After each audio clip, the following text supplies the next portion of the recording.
Assalamualaikum warahmatullahi wabarakatuh. Baiklah guys, kita berjumpa lagi bersama Kumbang Merah. Sebagaimana biasa kita akan berbincang-bincang tentang bagaimana kita meraih kesuksesan guys. Namun sebelumnya jangan lupa tekan tombol subscribe, like, share, dan jangan lupa komen. Serta bunyikan bel notifikasinya supaya Anda tidak tertinggal video-video saya yang lain. Selamat menonton.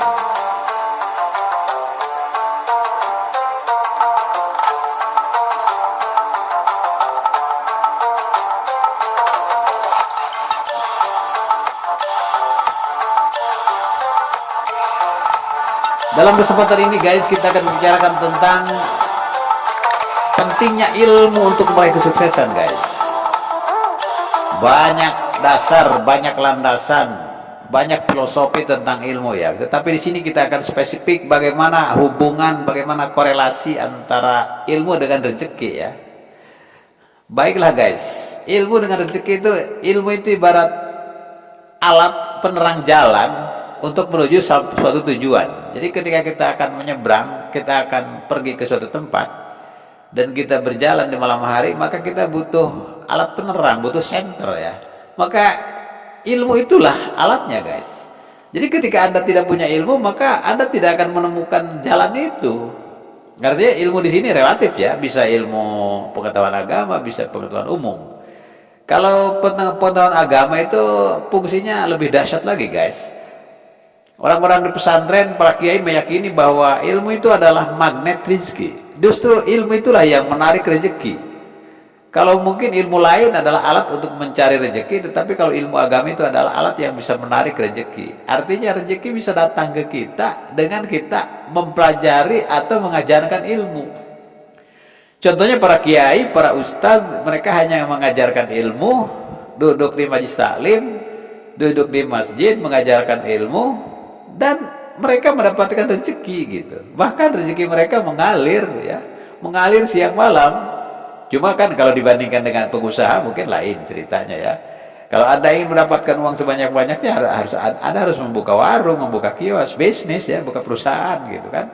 Tetapi dahsyatnya ilmu itu tidak dicari rezeki itu. Mereka hanya ngaji, hanya mengajarkan agama, mereka belajar, ya uangnya ngalir gitu.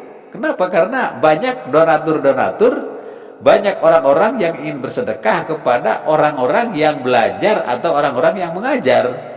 Ini makanya lihat pesantren-pesantren banyak yang santrinya bisa ribuan ya. Pada awalnya mungkin dan hanya satu orang atau dua orang, tetapi lama-lama sampai 100, 200 sampai ribuan. Ini kan ajaib nih. Jadi orang yang datang ke situ itu semua membawa rezeki. Kenapa? Karena di situ ada seorang kiai, ada seorang ulama yang mengajarkan ilmu agama. Itulah guys. Jadi ini saya bukan berarti saya di sini melarang Anda untuk mempelajari ilmu lain, bukan. Jadi silakan Anda cari ilmu apa saja, pelajari ilmu apa saja yang menurut Anda mempercepat mendatangkan rezeki gitu.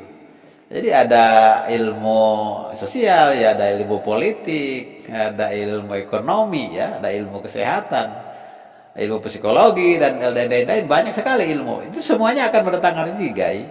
Hanya mungkin karena basis saya adalah saya dari pesantren, saya sekolahnya sekolah madrasah. Jadi saya meyakini itu gitu. Saya meyakini itu. Tentunya ilmu ini adalah dua fungsi ya, dua fungsi dari ilmu. Satu, dia memang alat penerang jalan kita untuk mencari rezeki. Kemudian yang kedua, dia magnet rezeki. Jadi dua fungsi. Nah ini ketika dua-duanya difungsikan, ini sisi mana yang akan kita asah? Apakah kita akan memposisikan ilmu sebagai cahaya saja, atau kita akan memposisikan ilmu sebagai magnet rezeki? Tergantung di sisi mana kita kuatnya ya. Kalau kami mungkin, kalau orang-orang yang paham tentang keyakinan kepada Tuhan, bahwa Tuhanlah yang menurunkan rezeki, yang memberikan rezeki dari arah yang tidak disangka-sangka. Tugas kami hanya mengajarkan ilmu, belajar, mengajar, belajar, mengajar. Itu aja sebetulnya. Dan Allah akan mendatangkan rezeki, dan itu sudah terbukti ya. Bahkan ketika kita mencoba jalan lain, ya ini banyak gagal guys ya. Inilah mungkin di sini adalah perbedaan pemahaman tentang ilmu ya. Jadi silakan cari ilmu sebanyak-banyaknya. Mencari ilmu itu tidak harus ke Eropa guys.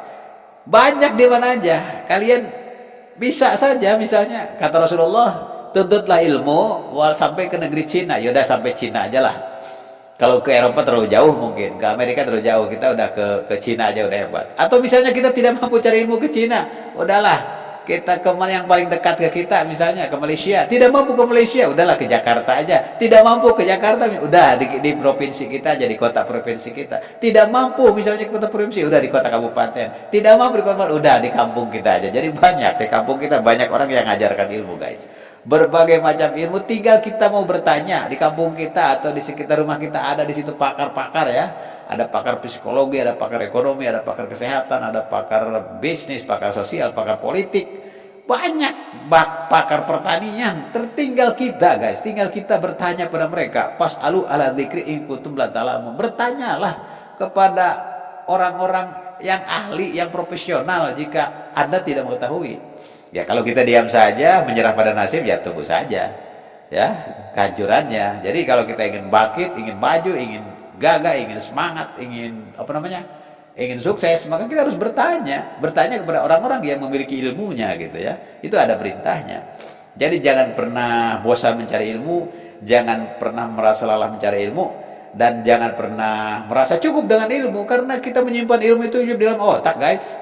Kalau kita beli mobil 10, kita nyimpennya repot ya. Rumah kita mungkin gak masuk tuh mobil 10.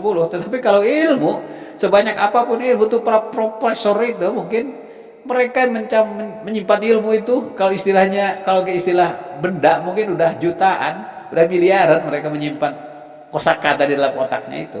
Tetapi mereka masih kekurangan. Itulah gai. Sifat ilmu itu seperti itu. Jadi sebanyak apapun yang namanya ilmu, kita masih kekurangan. Tetapi jangan lupa, sekecil apapun ilmu, dia ada manfaatnya. Terima kasih. Selamat belajar terus dan terus belajar. Long life education. Utlubul ilma minal mahdi ilal hadi. Assalamualaikum. Saya